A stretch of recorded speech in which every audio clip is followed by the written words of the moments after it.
Hello and welcome to the Tweetcore Radio Hour. I'm your host, Mark Schuster, and I invite you to join me on my ongoing quest to seek out great new music, independent artists that we discover together in the far reaches of the social media universe.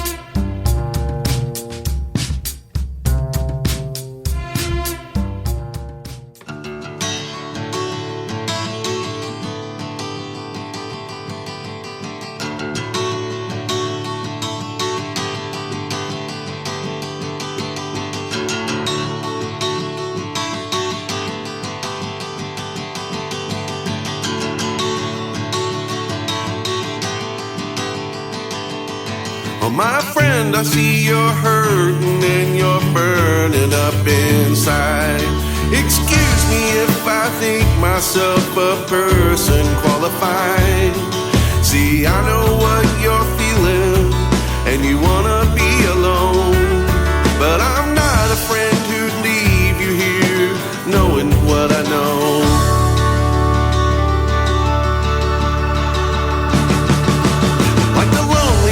That eats at you in a crowded place.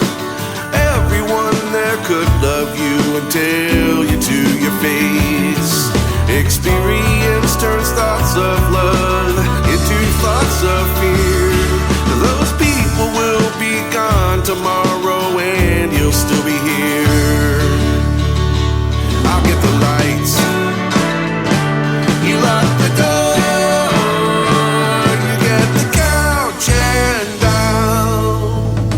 Take the floor.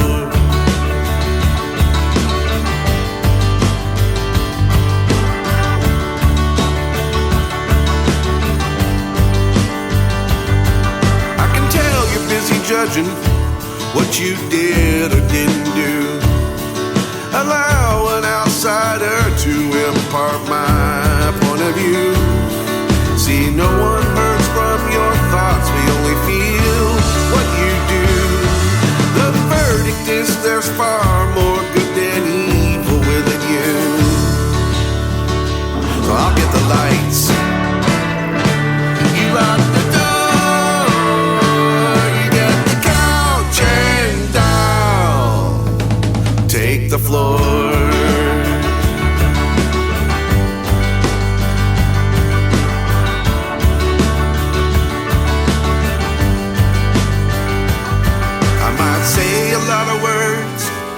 But if you only hear a few, I'll boil it all down right now for you. There's no one on this earth, my good friend, who loves you like I do.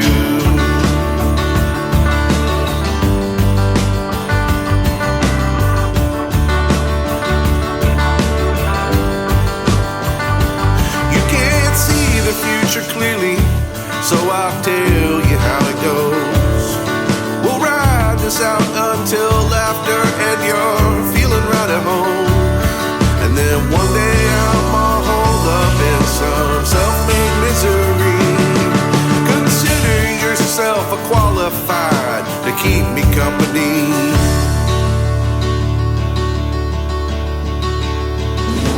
I'll get the lights. Lock the door.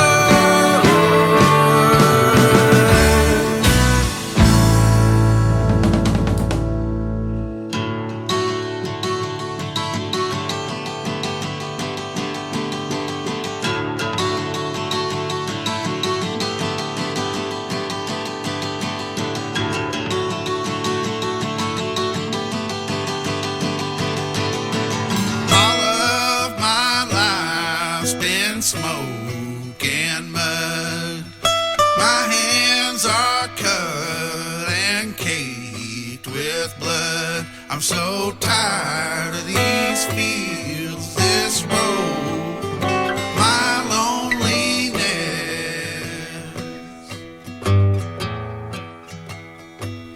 I see a fire on the river, smoke and mud gone to my head.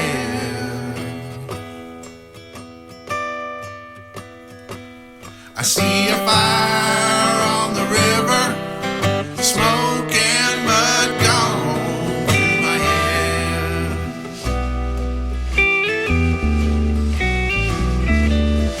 I was struck blind on the side of the path. I heard a voice say, "Why you doing that?" My brother brought me the word in a matter of days.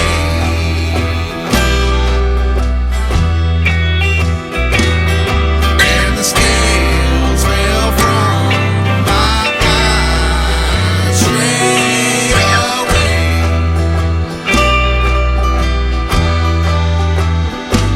I see a fire on the river, smoke and mud clear away.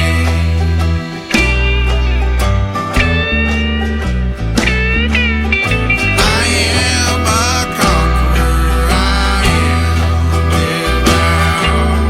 I love some women, I sing, I shout. I pray for the Lord, Lord, take my enemies to the grave.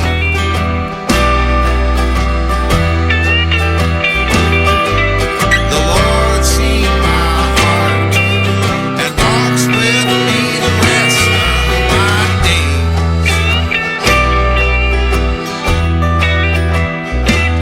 I see a fire on the river, smoke and mud clear away.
He was born to be crucified. We were born to die just alike. My eyes wet with tears. Lord, take this cup from me.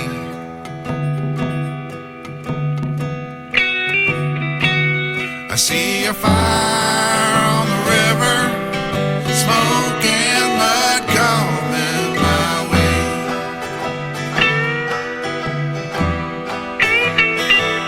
I see a fire on the river, smoke and mud coming my way.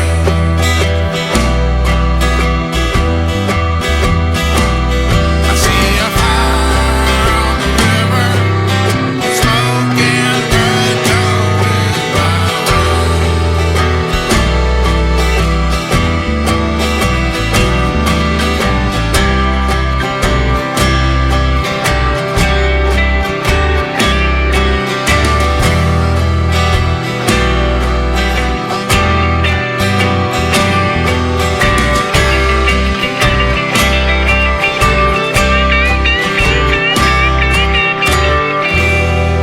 way. Couple of tracks by the Kintners to kick off the latest edition of the Tweetcore Radio Hour.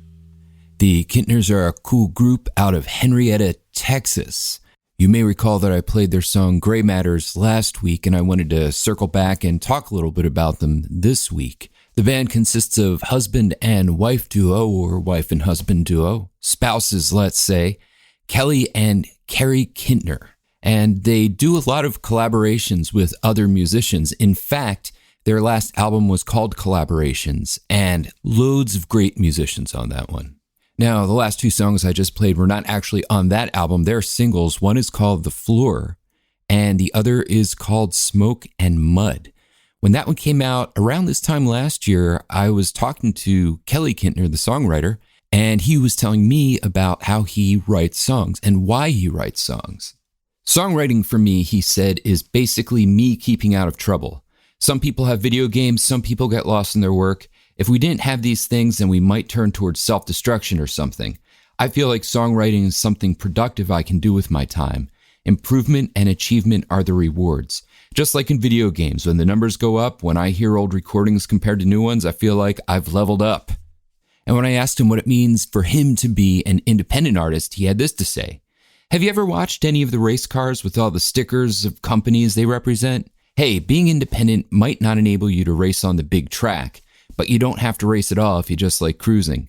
You generally start out on the small races anyway. Which, hey, good way to look at it. And we're cruising right along here on the Tweetcore Radio Hour, where up next I'll be playing a couple of songs by two bands that have something interesting in common with each other. Well, I think it's interesting anyway. Let's just call it a coincidence. Here's a band called 1 in 5, and we're going to follow them with a band called Baker Man.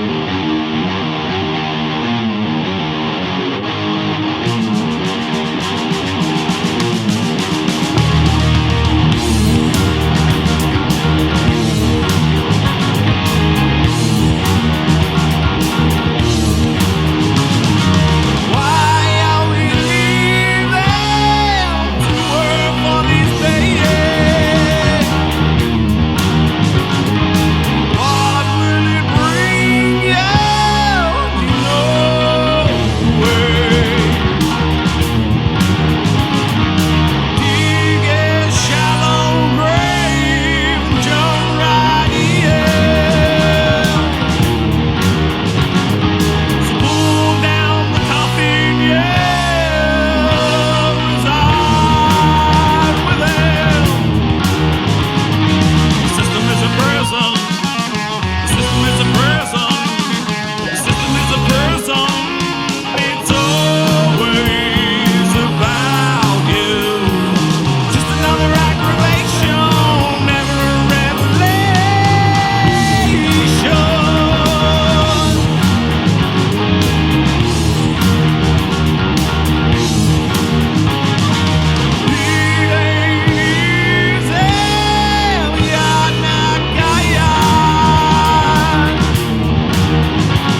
That was Mannequin Seller by Bakerman from their album Skeptics Observe. And before that, you heard Always About You by the band 1 in 5 from their EP Evolve.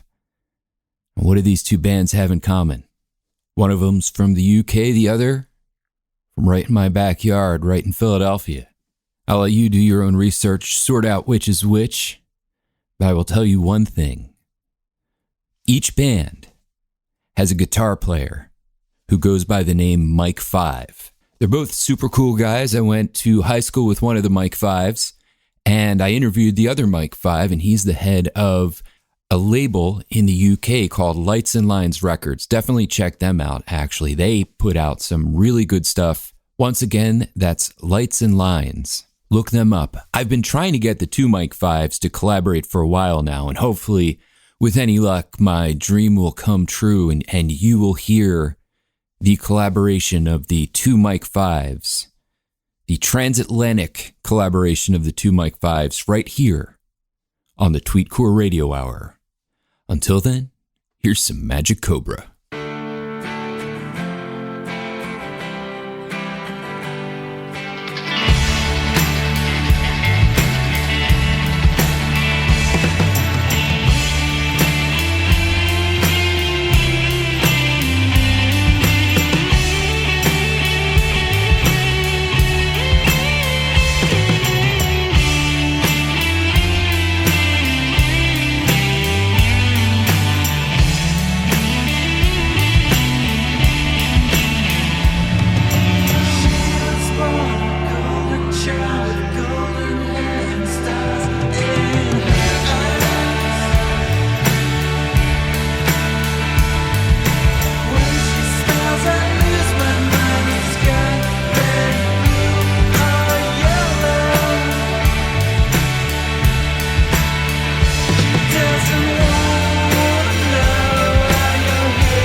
Don't know about you, but I love that psychedelic garage rock sound.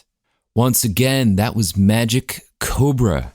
I actually don't know a whole lot about them other than they describe themselves as a witchadelic group. They are from Philadelphia, my hometown. With any luck, I might catch them live sometime. That would be cool.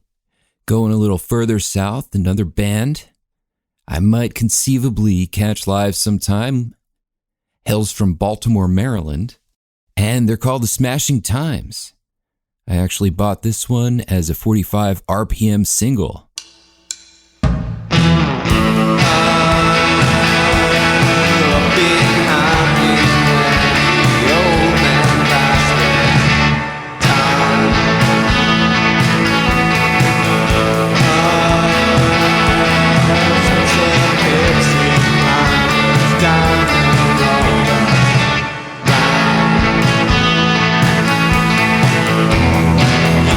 See his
Continuing in that psychedelic garage rock vein we started with Magic Cobra, that was just The Smashing Times.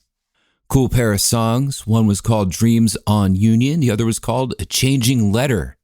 Like I was saying before, I bought a vinyl 45 RPM record of that one. Let's just call that an impulse buy. I do that sometimes when I hear a band I like. Other times I reach out and interview them on my blog.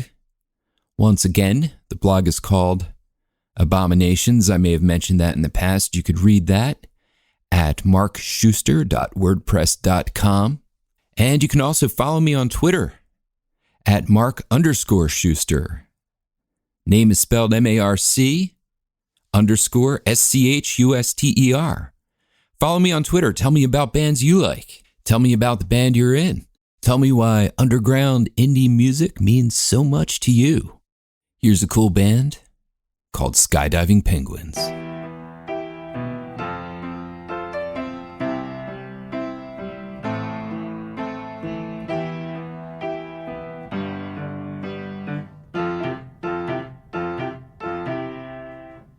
Too many reasons to be dead or feel the same.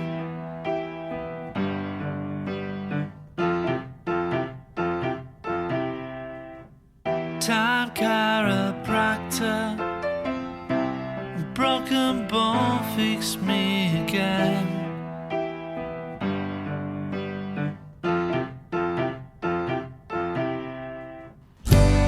I've got many things to do, but I don't do.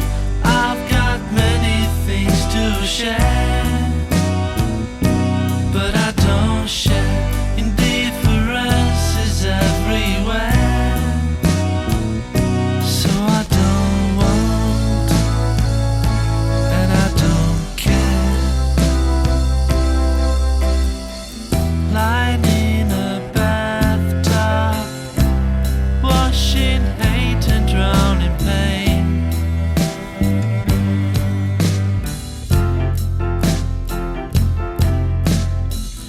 Watching my hero from the picture with no frame.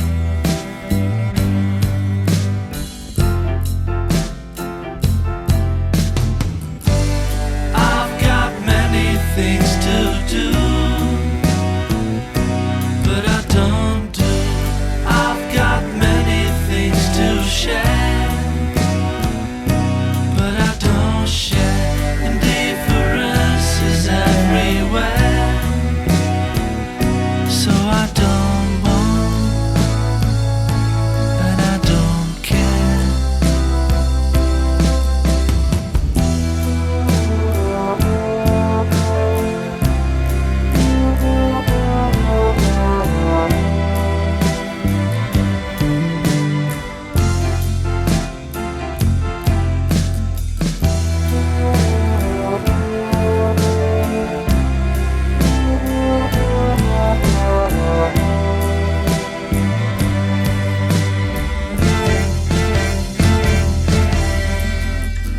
If I were a pig hat, frying bacon make me cry.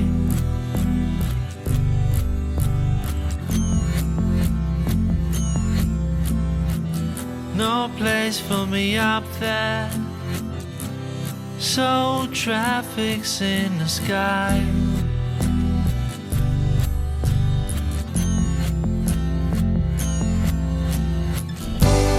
I've got many things to do, but I don't do.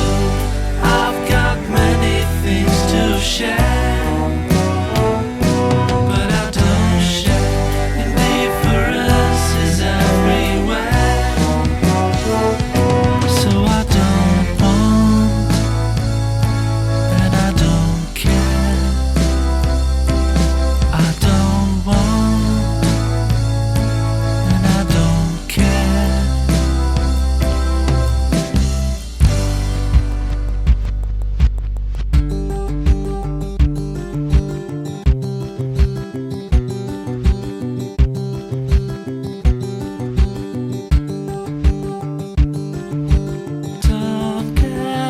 visible. Watch your head high beyond my back.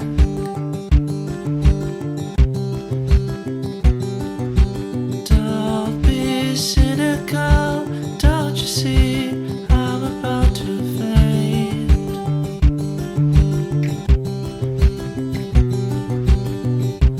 How long? How long? This is breaking me apart. How long? How long? How long? This is breaking me apart.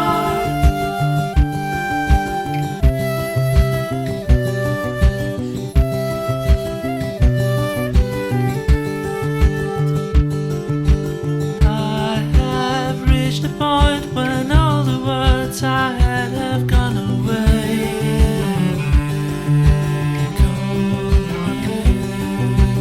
It's so typical, every part of you still running around my veins.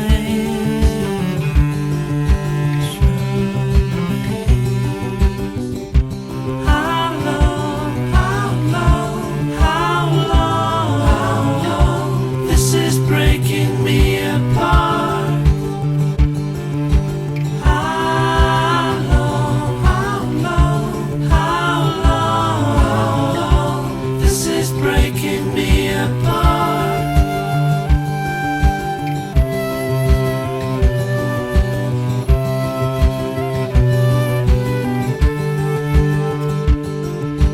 Don't get visible. Watch your head high beyond my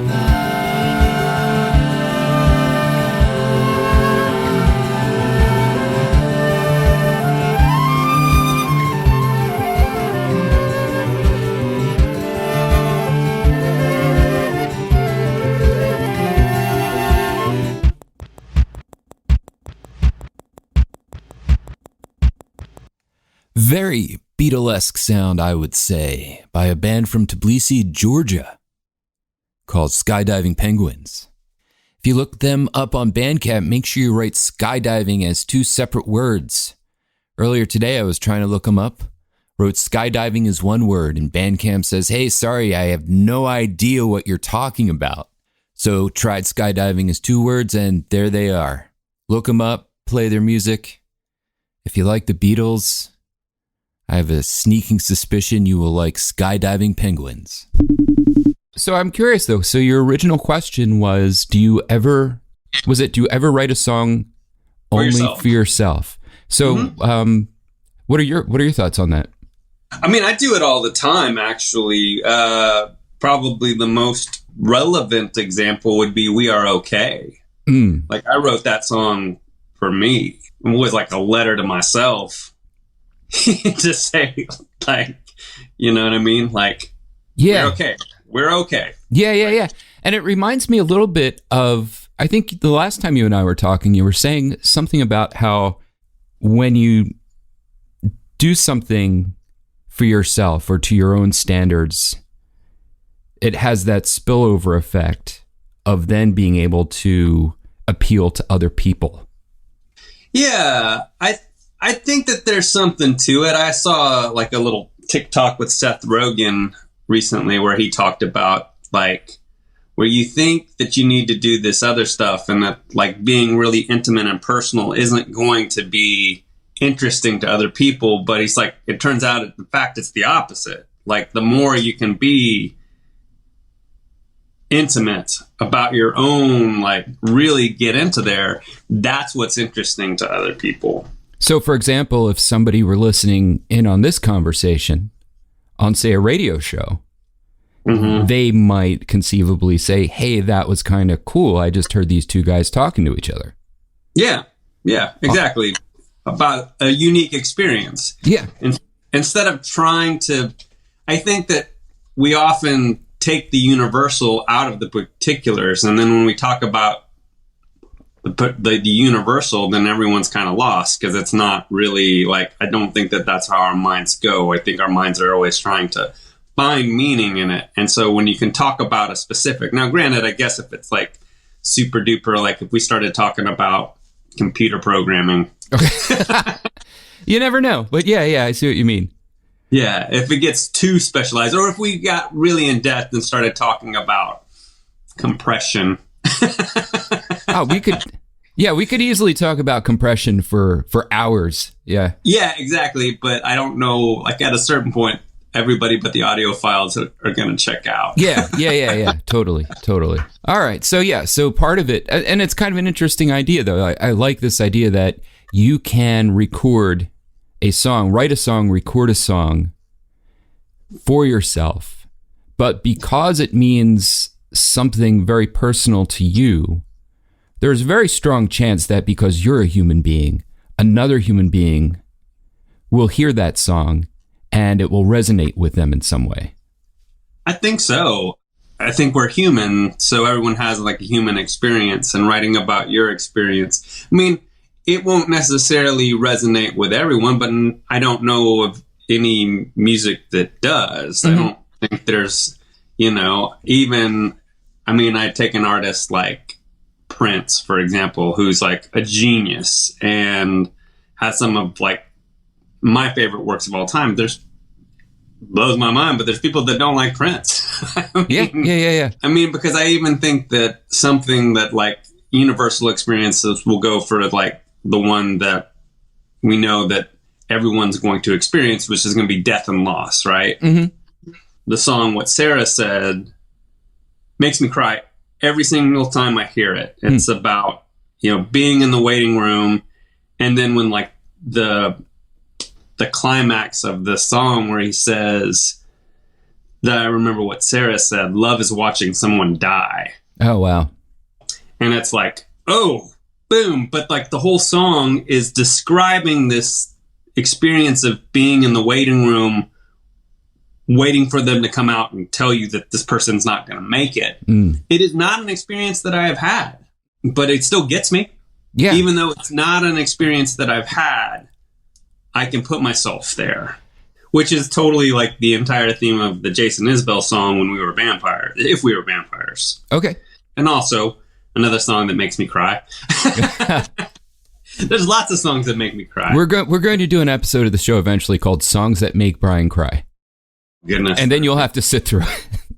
I know, right? I'll just like weep uncontrollably. But maybe crying in a good way, though. Yeah. No, it's good. It's all good. I also cry at like superhero movie trailers. So, I'm so crazy. This like the sensitive artist like has big feelings. Yeah. Who would have guessed? Yeah. When it comes to art. Oh man, what a surprise. Shock.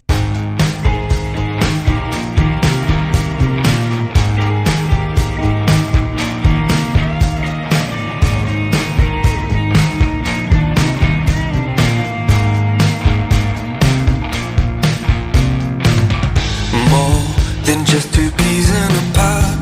Seeing your bags packed is more than just a little odd. Damn, these documents, red and white and black. If I could, I would take it back. Hard times, yeah, they're really here.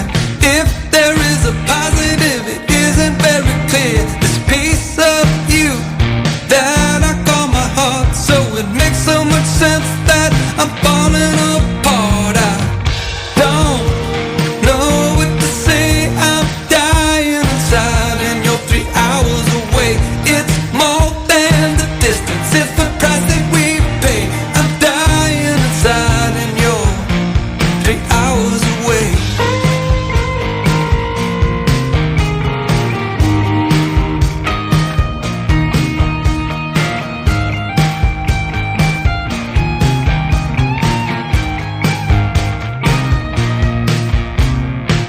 When you were here, I felt so whole. But now that you're leaving, it's clouding up my soul. I think of all the times that we would go and fish.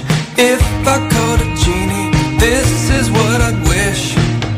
Somehow you could stay here. If there is a bright side, it isn't very clear. The part of you that's tattooed in my heart, well, it makes so much sense that I'm falling apart. I don't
That was 3 Hours Away by Brian Lambert.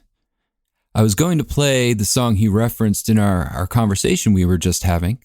That song was called We Are Okay, but I played We Are Okay a couple of episodes back, so I thought, hey, how about if I play a different really cool song from Brian Lambert? Anyway, I always think it's fun to chat with Brian, and I thought you might enjoy it too, so that's why I include our conversations on this show. He's an interesting guy. Follow him. Follow him on Twitter. It's at LambertBrian7. Apparently there were 6 other Brian Lamberts before him, and so now he is at LambertBrian7. Give him a follow. Always interesting stuff, always posing interesting questions about songwriting and life in general, and offering all kinds of good advice. So what are your thoughts on Brian's question? If you're a songwriter, do you write lyrics? Do you write music for yourself? Or do you always have an audience in mind? Are you writing it for somebody else? And if you do write it for yourself, how does that translate to what other people perceive in your music? Does writing about your own experiences allow you to connect with other people? I think it's an interesting question. And if you do too, drop me a line. Looking at the clock, I can see we only have a couple minutes left. So I'm going to leave you with a meditative track called A Moment of Peace. It's by Baltimore-based artist Megazillion.